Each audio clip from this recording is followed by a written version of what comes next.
Hey, so you're now a Pimo. What? What's a Pimo? Well, Pimo basically means you're physically in and mentally out. You woke up. You realized that the religion you were in is simply not exactly as you imagined. You're not convinced that it's the truth. You're not convinced that what the teachings are, that they're accurate. You found errors, and now you don't believe it anymore. What now? Now that is a really tough place. Anybody who experienced this kind of emotions knows how difficult it is to even describe it to other people. People who woke up, they go through a religious trauma syndrome. And when they go to even therapists, the therapists, a lot of times they don't understand it. They don't know how deep that stuff goes. But how do you decide from now on what to do, what not to do? Do you want to stay in? Do you want to get out? What's the best way out? Why do people stay in? Some people stay in for a year or 2 or 5 or 10. Some people get out from one day to the next. What causes people to stay in? What causes people to get out? Well, I believe there's only one thing. Pain. That's exactly right. Pain. Those people who stay in, they basically associate more pain in their nervous system, in their mind, more pain to leaving than they associate to staying.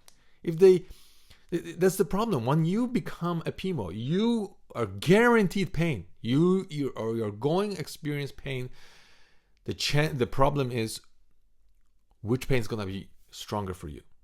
If pain of staying is stronger than the pain of leaving, you're going to leave. If pain of staying is going to be lesser than pain of leaving, you're going to stay. It's only one decision. Which one is going to be more painful to you? And that answer is only for you. I think it's a horrible place to live when you are in pain and you truly feel hopeless, when you feel like there's nothing you can do to change it. Hopelessness. This is why so many people hit depression, because it's learned hopelessness, when you feel like you have no control over this situation and there's nothing you can do to change it, to make it better, and with time it will only get worse. Well, here's a couple of things that you can do. And if you woke up and you are not disfellowshipped, there are a few things, there are more options for you, right? Obviously, if you're disfellowshipped, the options are very limited. You can always go back if you can stomach it, or you can just remain out. But if you are a Pimo, when you're physically in and mentally out, let's take a look at the good and the bad and the ugly of the situation. Well, the good, first of all, is the fact that you have time. You decide if you want to stay, and you decide if you want to leave. And you're going to leave on your terms. Nobody's going to force you. Nobody's going to make you leave. And nobody should even tell you how long you should take you to leave. There might be, people who will mean well for you, saying, "Oh, you know what? You just should leave this organization behind, move forward with your life, rebuild your life. It's so much better without them." That's their opinion. That's their life. They might mean well, but they don't live your life. Therefore, you should decide for yourself what is the best course of action for you. If you want to take 6 months, if you want to take a year, if you want to take 5 years, it is your life and it is your decision. So you have time and you decide when you want to leave. So that's the great news. Second great news is you have time to create a social structure outside. So if you were especially raised as a Jehovah's Witness and you have a lot of friends and family who are witnesses inside that mindset and the religion, and you don't have much of friendships outside, you have time now to reach out to people who are outside.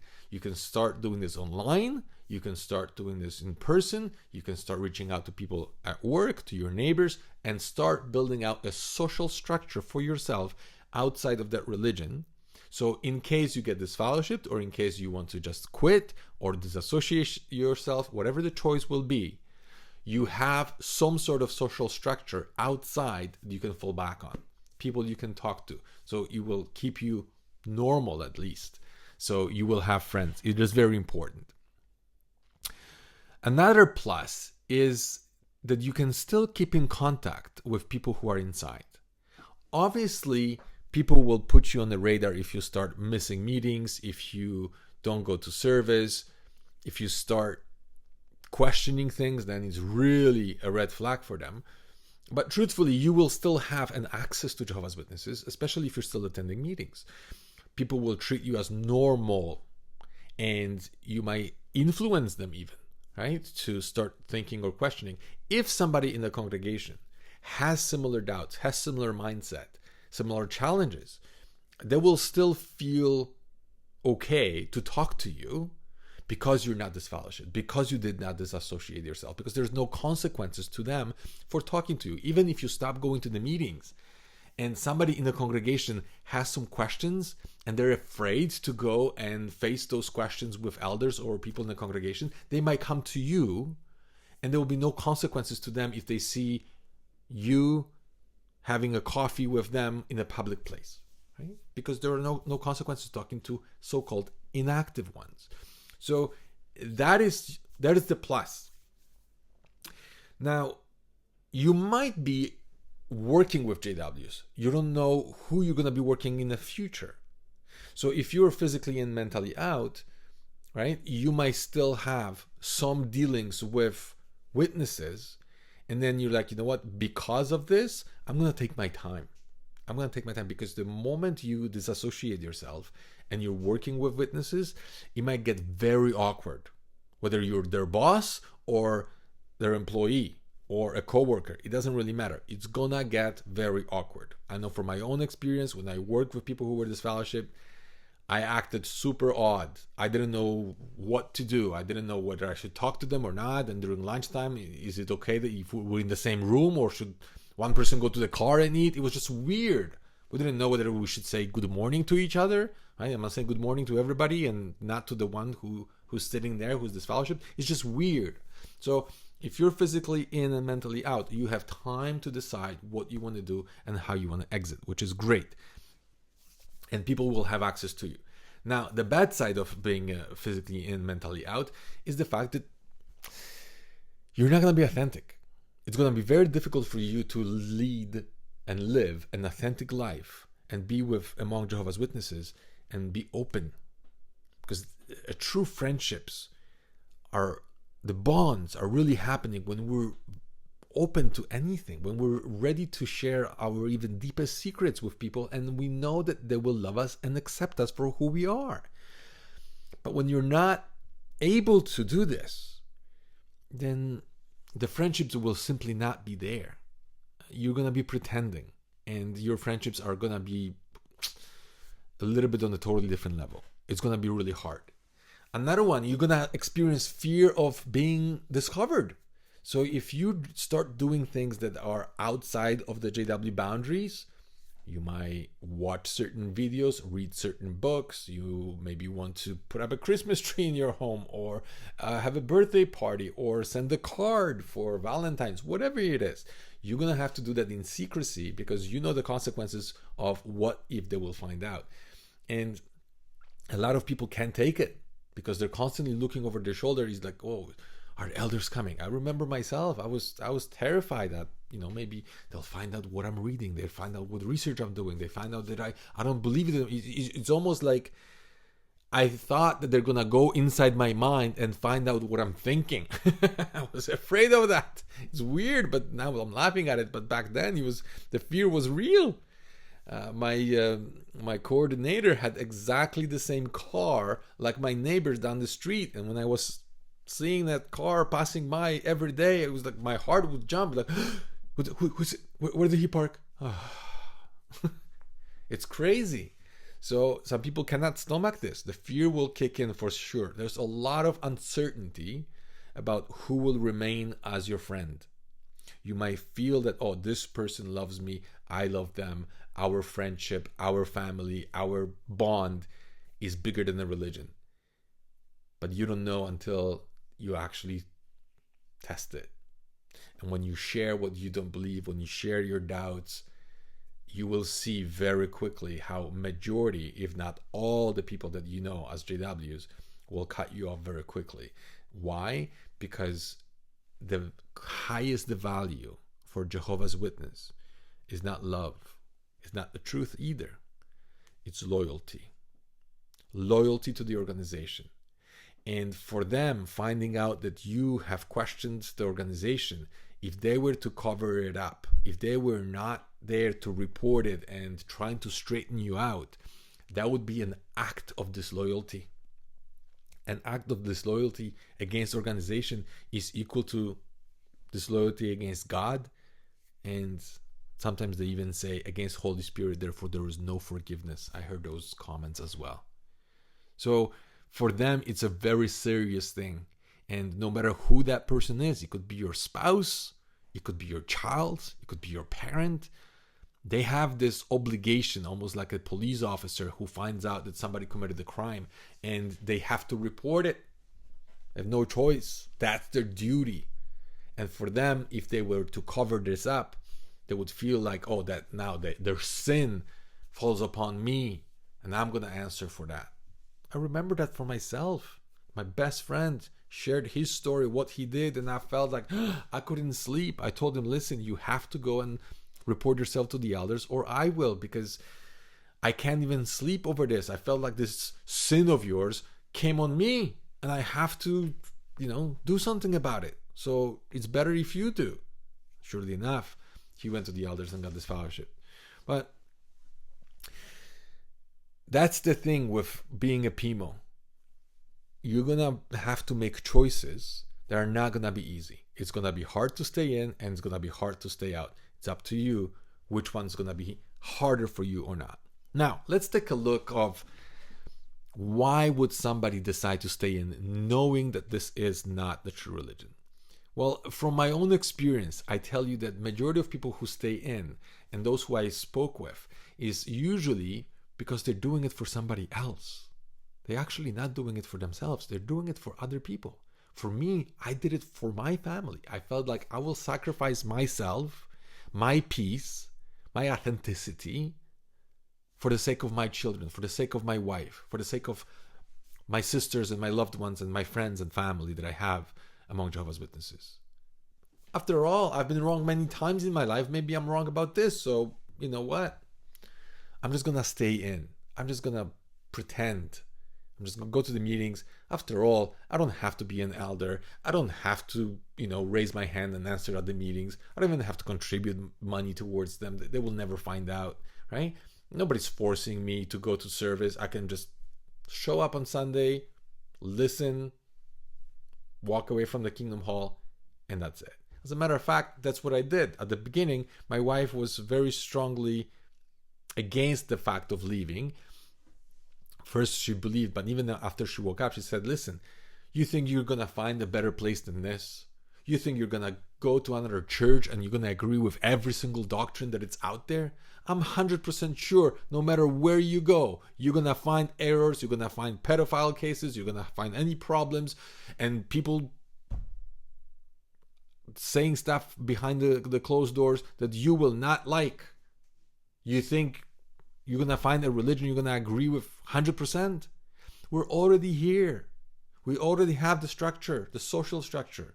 We already have family. We already have friends. In our congregation, we had 27 kids under the age of 18. 27. So my two kids, they were like this. There was picnics, there were sleepovers, there was parties every second weekend. And my wife said, you're going to rip us out of this? What are you going to replace it with? Do you have something better? If you don't have anything better, then don't even talk to me about this. Find me something better, I'll consider it. But if you don't have anything better, then zip it. And I'm like, and I realized, yes, it would be more painful to rip them out of this than to keep going, right?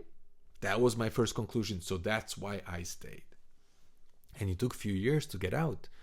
But I tell you, it was like building up until one day I realized I am not helping my kids. I'm not even helping my wife either. I'm actually harming them in the long term. I sat down and I realized one day my kids will come to me, maybe 10 years from now, maybe 15. And they're going to say, Dad, what the heck? What were you thinking? Why wouldn't you tell us? Why were you lying to us? And now look at us.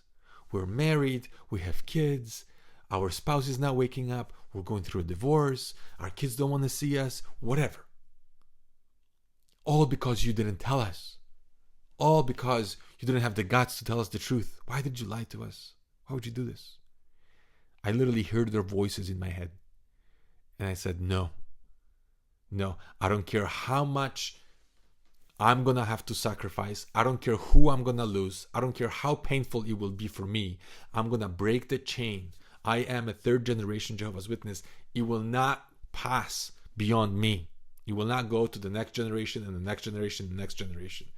Because they're going to change the overlapping generation again and people will still believe. You don't think they will not change it? They already changed it 6 times since Russell. They're going to keep going and going no matter what. Some people will wake up, some people will not. They will swallow the next story, whatever they say. So I said, no, this has to stop. And it has to stop with me, no matter what the loss will be. Because I realized now it is harder for me to stay. It is more painful for me to stay than it is to leave. I just imagined future. If you want leverage on yourself, imagine your future. Can you live like this a year from now, 2 years from now, 5 years from now, 10 years from now? See, do you know when we stop living a double life? We stop living a double life when we realize we only have one life. That's exactly right. When we realize we only have one life and it's the only one that we're going to cherish, it's the only one we've got, then there is no point of wasting time, because time is the most precious commodity. See, Jehovah's Witnesses don't care about time because they think they have endless time. So they don't even value the life that they have. They don't. They value it very little. If they have to be loyal to the organization and its teachings or give up their life, they would give up their life. And yet life is so precious. Every day is so precious. And every day we should be grateful that we have it. Because many people, I'm pretty sure you know people who are younger than you and they're no longer with us. It is a very sad reality, but that's what it is. We should be grateful for every single day we have. And when we realize that time is so important, then usually we don't want to waste it anymore. And sitting down and trying to figure it out, what really will be the loss, what really will be the pain of leaving, what will happen to us when we walk away. I had to do this. I literally wrote it down on a piece of paper, what will happen to me, what kind of losses I will have to experience and accept in order to move forward. And I thought, well, I truly love and care about my sisters and my cousins and my brother-in-laws. We have a large family. We did everything together. We were very close people. And I thought, well, what is it that I cherish about those relationships? I realized, well, I cherish the conversations. I cherish how we connect. I cherish the trips that we do together. I cherish the fact that I can be myself around them. And when I thought about it, I'm like, that's no longer in the books, is it? I cannot be around them fully myself and authentic, because the moment I start sharing what I believe or who I am right now, they will not accept me. It's no longer reality.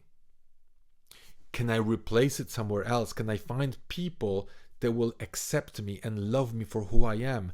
Can I find people who will understand what I'm going through? People that I can be authentic and tell them even my secrets without the worry of being judged and shunned and ostracized. And I realized, yes, I can. I don't know who, but I'm pretty sure I can. And I started rebuilding that network outside of the box of Jehovah's Witnesses. And guess what? Now I call them my chosen family. A chosen family of people who will love me and accept me. And I'm not worried that if I say something they don't believe in, that we disagree upon, that I'm going to be shunned. Even yesterday, we were sitting at the XJW meetup that we have here in Toronto. And I know we differ a lot on the idea of God or evolution or what happens to us after we die. We have totally different beliefs. Everybody probably would have different beliefs, yet we were united. We have no problem being friends and loving each other and sharing our stories, no matter what we believe in. And that's the beauty. Because at the beginning is that fear. You feel that we have to agree on everything in order for us to be friends. That's not true. That was the idea when you were a witness. You had to agree on all the teachings, not even 99%. You couldn't possibly a Jehovah's Witness with 1% of teachings that you do not agree with. Can you imagine? Jehovah's Witness, they would say, yeah, I agree with everything that the faithful and discreet slave says. I'm just going to celebrate my birthday. That's the only thing that I like. I don't see a reason why not. That's the only thing I'm going to do. No, you can't. You have to do everything or nothing. But when you leave that mindset, sometimes it carries with you. You think, oh, in order for me to be friends with somebody, I have to agree on everything they're saying or everything they believe in. That's simply not true. You're going to find people who will love you and care about you no matter what you believe in. And we can disagree and still be friends. And that's the beauty about it. How do you transition now? Well, transition to physically out and mentally out. The moment you start realizing how precious your life is, and you don't want to waste it anymore. And you know what? I know you have probably people that are inside that religion that you cherish and care about, but at the end of the day, it's their decision. It's their life. And they have to make a decision about which path they want to go on. The truth is, they will make their decision how to live their life no matter what you believe in. And it should be the same thing for you. You should make a decision how to live your life no matter what they think of you, no matter what their opinion is about you. Because what you think about them, they don't care. Your opinion about them will not influence about their lifestyle, what they believe in, or how they're going to make their decisions. As a matter of fact, I don't even want anybody to be afraid of my opinion. I don't want anybody to be afraid of making a decision or saying, I wish I could do this, but what would this person think of me? I don't want that for anyone. I don't want people to be afraid of my opinion, and I'm not going to be afraid of other people's opinions. They can think whatever they want. This is my life, and I cherish it, and this is why I want to live my life the way I want to make my life my own. Thank you for watching. If you have any questions, if you want somebody to talk to, please reach out to me. Go to feartofreedom.ca, and at the very bottom you can contact me and we can talk. Because I know how difficult it was for me to leave, to make those decisions. It wasn't a week or two. It literally took years. And I know how hard that is. And this is why I'm doing what I'm doing. Because I know how I cherished the conversations of people who helped me. Thanks for watching. And I'll see you on the next one.